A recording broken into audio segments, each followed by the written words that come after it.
오늘은 정말 많은 분들의 사랑을 받았던 너 얼굴에 뭐 했지?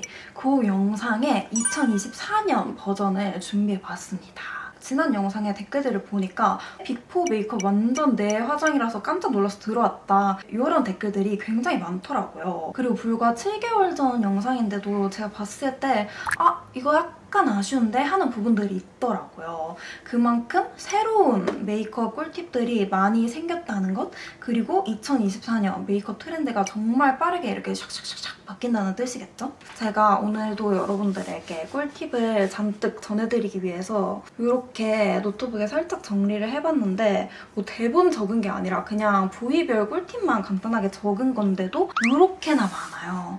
그래서 오늘 영상 정말 여러분들 처음부터 끝까지 꼼꼼하게 봐주시면 너무너무 도움이 될 것 같은 그런 영상입니다. 그러면 바로 시작해볼게요. 우선 스킨케어 단계부터 먼저 해볼 건데, 여러분 스킨케어랑 베이스 단계 보는 거 엄청 지루해하고 귀찮아하시는 거 알지만 정말 여기도 너무너무 중요한 꿀팁들이 있어서 제가 최대한 간결하게 설명해 볼 테니까 꼭 스킵하지 말고 그냥 봐주셨으면 좋겠어요.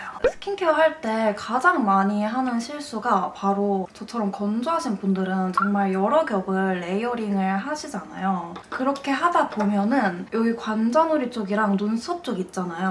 이쪽에 스킨케어 제품들이 엄청 많이 뭉치거든요. 그래가지고 나중에 베이스 메이크업 하고 보면은 여기가 많이 때처럼 밀리는 경험을 정말 많이 하셨을 거예요. 그래가지고 제품 바를 때 이 눈썹이랑 눈 뒤쪽 그리고 관자놀이 쪽 이렇게 깨끗한 퍼프로 한번 쓸어주시면 더 좋고, 그냥 손가락으로만이라도 제품이 뭉쳐있지 않게 잘 이렇게 쓸어가지고 흡수를 시키면 훨씬 좋습니다.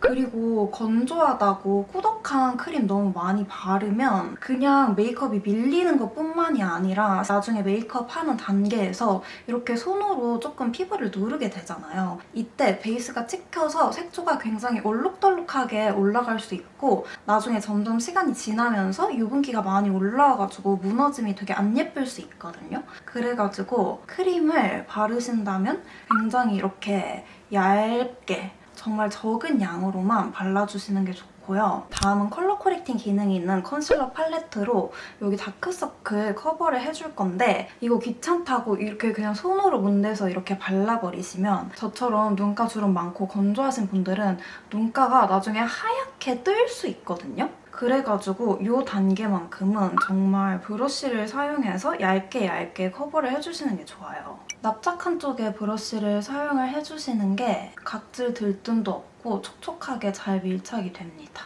제가 영상에서 매번 강조하는 부분이기도 한데, 나는 내가 원래 가지고 있는 나만의 음영을 살리겠어 하는 마음으로 여기 커버를 안 해버리면 내가 원래 가진 어둠이랑 도화지처럼 하얗게 잘 만들어 놓은 상태에서 새롭게 예쁘게 만들어 놓은 음영은 완전 다르거든요. 이런 음영을 잘 커버를 안 하고 그대로 살려버리시면 이게 음영이 아니라 약간 다크닝처럼 칙칙한 그런 인상을 줄 수가 있어요. 그래가지고 꼭 이 부분도 잘 잡아줘야 되고요. 저는 눈 밑 착색이 조금 있는 편이에요. 나중에 언더 뒤트임 할 때 되게 얼룩덜룩해 보이는 포인트가 되더라고요. 그래가지고 눈 뒤쪽까지 깔끔하게 커버를 해주시는 게 중요합니다. 다음은 쿠션으로 피부 표현해줄 건데, 제가 친구들한테 제일 많이 잔소리하는 거 바로 쿠션 퍼프 좀 바꿔라 이거거든요. 저 이 쿠션 퍼프 딱 한 번밖에 안 쓴 건데도 이렇게나 더러운데 이거를 막 한 달, 두 달 쓰면은 여러분 일단은 피부 트러블의 주 원인이 되기도 하고, 이 안에서 이 쿠션 제형들이 계속 뭉치기 때문에 예쁘고 얇고 고르게 올라갈 수가 없어요.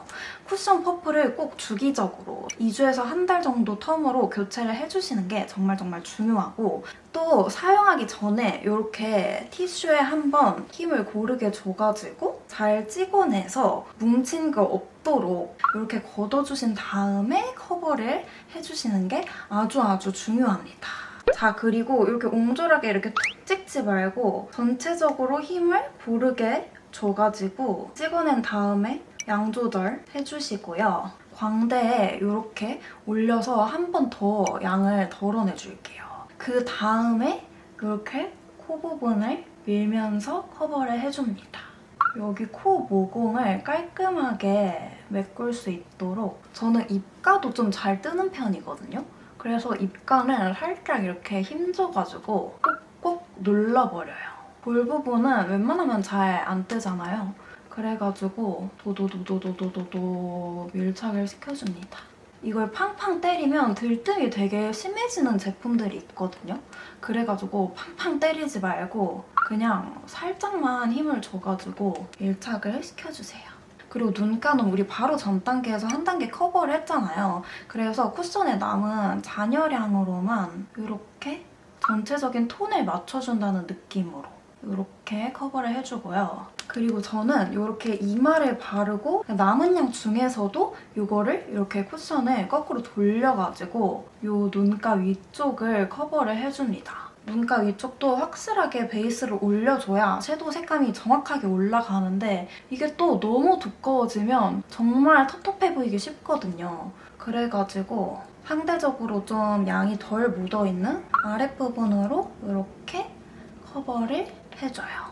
여기도 나는 자연 쉐딩을 하겠어 하고 약간 여기까지만 제품을 바르시는 분들이 있는데 이렇게 퍼프에 남은 양으로 이 끝까지 잘 두드려 주셔야 나중에 쉐딩할 때 얼룩덜룩 뭉치지 않고요. 턱라인에 베이스가 뭉치지 않게 잘 올려주셔야 하는 거 너무너무 중요한 포인트. 그리고 눈가 파우더 처리를 해볼 건데 보통 이렇게 구멍이 송송송송 뚫린 노세범 파우더 그런 거 많이 사용을 하시잖아요. 그러면 퍼프에 이렇게 동글동글 파우더가 묻어나는데 이거를 냈다 그대로 바로 찍으시면 안 됩니다. 이게 그냥 보기에는 괜찮아 보일 수 있는데 엄청 밝은 곳에 가면은 이 동글동글 모양 그대로 이게 찍혀 보일 때가 있거든요. 그래가지고 이렇게 퍼프를 한번 비벼주신 다음에 손등에 톡톡 털고 그 다음에 이렇게 눈가에 올려주셔야 합니다. 이 눈두덩이 위랑 눈썹 부분 위주로 유분기를 잡아줄게요. 그리고 보통 이제 눈썹을 그리고 아이 메이크업을 시작하시겠죠? 근데 저의 영상을 항상 보신 분들은 아시겠지만 저는 절대 눈썹을 먼저 그리지 않아요. 왜냐면 눈썹을 그릴 때만 항상 뭔가 장인정신이 생겨가지고 뭔가 정말 이렇게 완벽한 눈썹을 자꾸 그리려고 하게 되더라고요. 그러다 보면 눈썹이 점점 진해지고 과해지기 쉬워요. 그래가지고 저는 눈썹은 적어도 아이라인까지는 그리고 나서 그려주시는 게 훨씬 더 자연스럽게 어울리는 눈썹을 그리기 쉬워요. 그래가지고 저는 바로 섀도우 단계로 넘어가 보겠습니다. 제가 너무너무 좋아하는 이 릴바레 섀도우 이 두 컬러 섞어가지고 베이스를 먼저 깔아줄게요. 눈두덩이 쪽만 먼저 섀도우를 발라볼 건데 크리즈 현상을 방지하기 위해서 처음엔 이렇게 세로로 내려요. 그 다음에 가로로 쓸어줍니다. 그리고 저는 평소에 바로 이렇게 언더 쪽 섀도우까지 이어버리는데 오늘은 애교살도 그려보려고 해요. 왜냐면 애교살 그릴 때 실수하시는 분들이 정말 많더라고요. 우선 너무너무 중요한 제품 선택. 내 톤과 내 아이 메이크업에 잘 어울리는 제품으로 애교살을 밝혀줘야겠죠? 정말 유명한 두 가지 제품을 가져와 봤는데 이 노베브 제품은 이렇게 약간 주황빛이 많이 돌아요. 그래가지고 좀 피부톤에 노란기가 많이 도는 웜톤 분들 그리고 아이섀도우로 브라운, 음영 계열 많이 사용하시는 분들이 사용하면 좋은 컬러고요. 그리고 이거는 머스트헤브 제품인데 저처럼 피부톤이 좀 흰 편이신 분들 그리고 좀 라이트하고 핑크톤의 아이 메이크업을 주로 하시는 분들에게는 이 컬러가 더 적당할 것 같아요. 이게 컨실러 펜슬 중에서도 조금 뻑뻑한 편이거든요. 그래가지고 라이터로 아주 살짝만 이렇게 녹여요. 손등 위에서 살짝 조절해주고 애교살에 살살 올려준 다음에 손으로 블렌딩. 이렇게 애교살 밝혀주고 살짝 픽싱이 될 때까지만 기다려줬다가 언더 쪽에도 섀도우를 깔아줍니다. 섀도우를 하고 애교살을 밝히게 되면 주름김이 엄청 심해지기도 하고 굉장히 부자연스러워요. 그래가지고 이렇게 밝혀놓은 다음에 그 위에 이렇게 섀도우를 올려주는 거. 다음은 아이라인 그리기 전에 뷰러를 먼저 할 건데 항상 샵에서 메이크업을 받으면 아이라인 그리기 전에 꼭 이렇게 뷰러를 해주시더라고요. 저처럼 이렇게 펜슬 타입이나 젤 타입의 아이라이너를 사용하시는 분들은 뷰러를 안 하고 아이라인을 그리게 되면 이 속눈썹 제일 안쪽에 어쩔 수 없이 아이라인이 조금씩 뭉치거든요. 그럼 나중에 마스카라 할 때 이게 약간 지저분하게 올라갈 수가 있어요. 그래가지고 이렇게 뷰러를 먼저 하고 점막 채우고 속눈썹 사이사이 메꿔주시는 게 훨씬 더 마스카라를 깔끔하게 할 수 있는 방법입니다. 점막 채우기 전에 잘 번지지 않게끔 면봉으로 이렇게 유분기 걷어내주고 아이라인은 이렇게 자기 눈매에 잘 어울리게끔 그냥 그려주시면 되는데 저는 요즘 조금 중요하게 생각하고 있는 게 바로 점막 채우는 거예요. 이 점막은 모든 분들이 채워야 하는 건 아니고요. 속눈썹 찍었을 때 딱 정면에서 봤을 때 점막이 보이시는 분들 그런 분들만 채워주시면 돼요.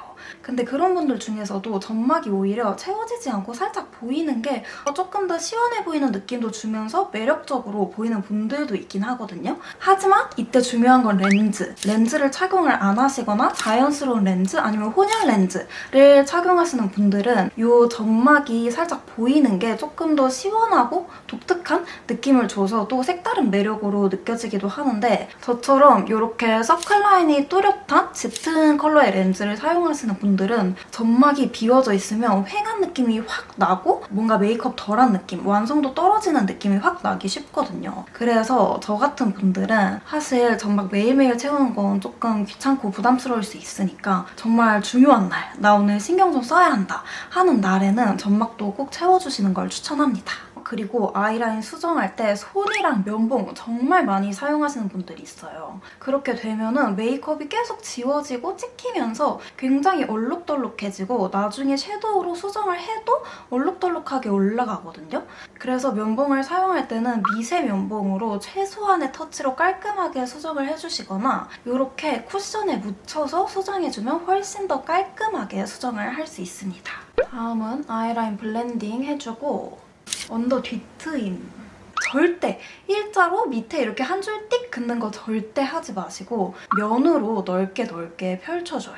근데 지금 보시면 약간 진하죠? 약간 일진 메이크업 같잖아요. 이럴 때 우리 처음에 베이스 사용했던 컬러 있잖아요. 그걸로 이렇게 덧바르면서 펼쳐주시면 훨씬 자연스럽고 깔끔하게 이렇게 커버가 됩니다. 다음 눈썹. 눈썹 그릴 때 가장 중요한 거는 바로 모양 잡지 않는 거. 이 위에는 정말 힘을 풀고 살살살살 연하게 이렇게 그려줘야 됩니다. 그리고 스크류 브러쉬로 잘 풀어줘요. 뭔가 사진을 찍었는데 이 앞머리 사이사이를 뚫고 나오는 눈썹에 사다리꼴이 이렇게 딱딱딱딱 잘 잡혀있다 하시면 화해무시입니다. 눈썹은 꼭 자연스럽게 흐물흐물한 느낌으로다가 이렇게 그려주셔야 돼요. 눈썹 앞머리는 세워가지고 살살 스크류 브러쉬 많이 써가지고 잘 풀어주는 거 너무너무 중요하고요. 제가 이쪽에 눈썹이 아예 없기 때문에 이렇게 조금 더 한 올 한 올 표현되는 브로우로 여기만 좀 더 그려줄게요. 이렇게 눈썹도 마무리를 했습니다. 눈썹 오래 걸린다 하시면 안 돼요. 눈썹이 제일 빨리 끝나야 돼요. 다음 마스카라 이렇게 깔끔하게 해주고 중요한 건 언더 속눈썹인데요. 언더 속눈썹의 결이 정말 중요해요. 언더 속눈썹이 정말 고르고 예쁘게 이렇게 쫙 나신 분들도 있겠지만 보통 한 요쯤에 되게 많이 뭉쳐있거든요. 그리고 이쪽으로 이렇게 뻗치고 이쪽에 뭉쳐있다 보니까 언더 속눈썹을 했을 때 여기가 띡 뭉쳐서 이렇게 일자로 까맣게 뺀 듯한 그런 느낌이 날 때가 많아요. 그래가지고 이렇게 불고데기로 결을 잘 잡아주면서 이렇게 띡 뭉치지 않도록 잘 잡아줍니다. 깔끔하게 하려면 이렇게 솔이 약간 얇은 마스카라를 사용해주시면 편해요. 눈에 띄는 속눈썹은 트위저로 정리를 해주고 아이돌 같은 언더래쉬를 만들어라가 아니라 이렇게 띡 일자로 뭉치는 부분을 잘 풀어주라. 그것이 핵심인데 좀 귀찮고 어려우신 분들은 언더에 브라운 마스카라를 사용하는 것도 아주 편하고 쉬운 방법이 될 것 같아요. 전체적으로 보면서 아쉬운 부분들 조금 더 수정을 해주는데 저는 애교살 조금 더 밝혀주고 언더 섀도우 컬러감도 한 번 더 얹어줬어요. 그리고 언더 뒤트임까지. 메이크업은 계속 수정을 한다는 생각으로 조금씩 건드려주는 게 좋아요. 이렇게 아이 메이크업은 모두 마무리를 해봤어요. 어때요, 여러분? 괜찮죠? 다음은 이제 코 쉐딩 들어가 줄 건데 코 쉐딩을 좀 자연스럽게 하는 걸 좋아하시는 분들은 그냥 이 쉐딩 스틱 하나만으로도 충분해요. 콧볼 먼저 이렇게 감싸주시고 저는 코가 좀 둥근 편이기 때문에 이렇게 V자로 깎아주고요. 콧대도 너무 좁아지지 않게 이렇게 올려줍니다. 그리고 절대 눈썹에서 여기로 일자로 이으시면 안 되고 눈이랑 눈썹 사이로 이렇게 자연스럽게 빼주세요. 여기는 스틱으로 너무 진하게 하는 것보다는 손가락으로 블렌딩하면서 남은 양으로 살짝 터치해주시는 것도 좋아요. 블렌딩 할 때 내가 원하는 그 영역 벗어나지 않게, 요 볼까지 오지 않게, 그리고 콧대 좁아지지 않게 꼭 신경 쓰면서 블렌딩을 해주시고요. 자연스럽게 코 쉐딩을 하는 분들은 여기서만 끝내셔도 되지만 여러분들 다들 아시겠지만 저는 코 조각가이기 때문에 이렇게 가로 형태의 쉐딩으로 이걸 한 번 더 눌러주면서 더 픽싱을 확실하게 하고 모양도 확실하게 잡아줄게요. 저는 T존이 막 으리으리하게 강조되는 걸 싫어하기 때문에 여기를 브러쉬에 남은 잔여량으로만 이렇게 살짝 죽여줍니다. 그리고 블러셔를 할 때는 의외로 중요한 점이 정말 많은데 영역이랑 컬러 선택이 일단 너무너무 중요하고요. 사용하는 브러쉬도 정말 중요합니다. 저는 요즘 유행하는 눈밑 블러셔를 해줄 건데 눈밑 블러셔를 할 때는 너무 뽀용하고 팝하고 튀는 그런 컬러를 사용하면 약간 아이돌 무대용 메이크업처럼 그렇게 될 수 있기 때문에 이렇게 살짝 차분한 느낌의 컬러를 사용해줄게요. 눈밑부터 이렇게 이어줍니다. 광대가 있으신 분들은 광대 쪽에는 너무 넘어가지 않도록 잔여량으로만 이렇게 가볍게 쓸어주고요. 그리고 제가 브러쉬가 중요하다고 한 이유. 저는 피카소 포니 140 브러쉬를 사용을 하는데 이 브러쉬가 이렇게 사이즈가 굉장히 작아요. 그래서 딱 내가 원하는 영역에만 이렇게 예쁘게 뽀용하게 블러셔를 올려줄 수 있는데 제가 볼 때 시중에 나오는 대부분 90%의 블러셔 브러쉬는 너무 크거든요? 그래가지고 이 블러셔 영역이 코 아래로 내려오기 십상이더라고요. 그렇게 되면 중안부가 길어 보이고 팔자주름도 부각돼 보이고 나이 들어 보이는 느낌이 날 수가 있어요. 그래서 이렇게 좀 작은 사이즈의 브러쉬를 사용해주는 거 이거 진짜 너무너무 중요합니다. 이렇게 하고 저는 코 쪽도 이렇게 살짝만 코가 살짝 끊겨 보이면서 좀 동안의 느낌을 줄 수 있겠죠? 요즘 메이크업은 이렇게 턱에도 블러셔를 해서 좀 턱을 짧아 보이게 만들어주는 그런 메이크업이 요즘 트렌드입니다. 요즘 샵 콘텐츠 같은 거 보면 블러셔 절대 한 컬러만 사용하지 않잖아요. 그게 조금 더 입체감을 주기 위해서 그런 건데 약간 제가 사용한 블러셔랑 같은 톤인데 살짝 더 흰기가 도는 이런 컬러 사용해가지고 앞볼에 이렇게 뽀용하게 얹어줍니다. 이렇게 앞볼에 살짝 흰기가 도는 컬러를 얹어주면 이 눈밑 블러셔의 느낌을 그대로 가져가면서 더 뽀용하게 동안 느낌을 낼 수 있어요. 다음은 쉐딩 해볼 건데 그냥 냅다 얼굴 깎으면 되는 거 아니야? 이게 아니라 2단계가 정말 실수가 많고 컬러 선택이 정말 중요한 단계예요. 저도 최근에 제 사진 보고 나 쉐딩 왜 이래 하고 진짜 깜짝 놀랐거든요.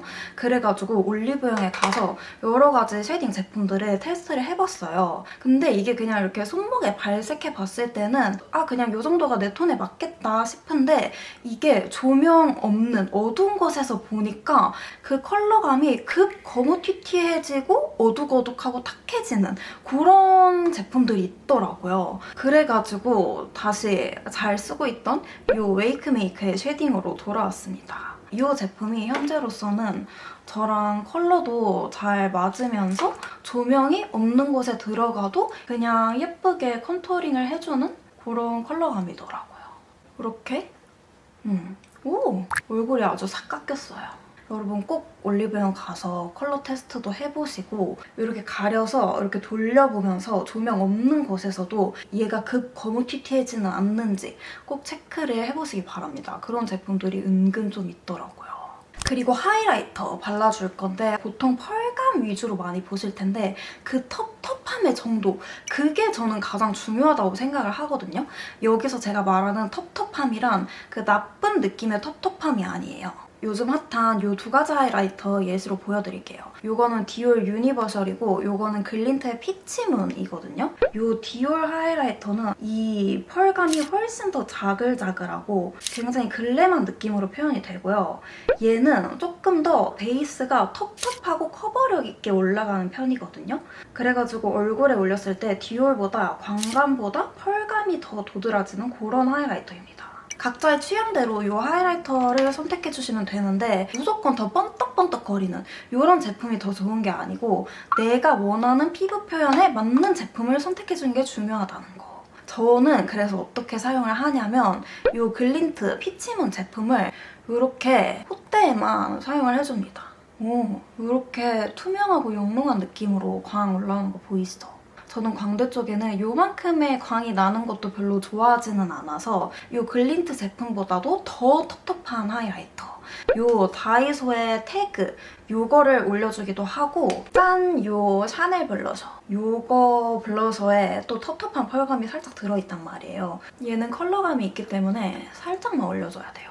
그러니까 이렇게 텁텁함이 많은 제품들은 그 펄감을 얹어준다? 라고 생각하시면 될 것 같아요. 텁텁함이 적을수록 입체감, 텁텁함이 많을수록 펄감, 이렇게 생각하시면 될 것 같습니다. 마지막으로 립, 샵 메이크업 받을 때 2단계 안 하는 분이 정말 단 한 분도 없었던 것 같아요. 립밤으로 입술 불려주기. 저도 메이크업 하기 전에 립밤으로 입술을 잘 불려놓은 상태고요. 이 상태에서 립을 바르면 좀 뭉치기 쉽기 때문에 꼭 이렇게 마지막에 걷어주셔야 합니다.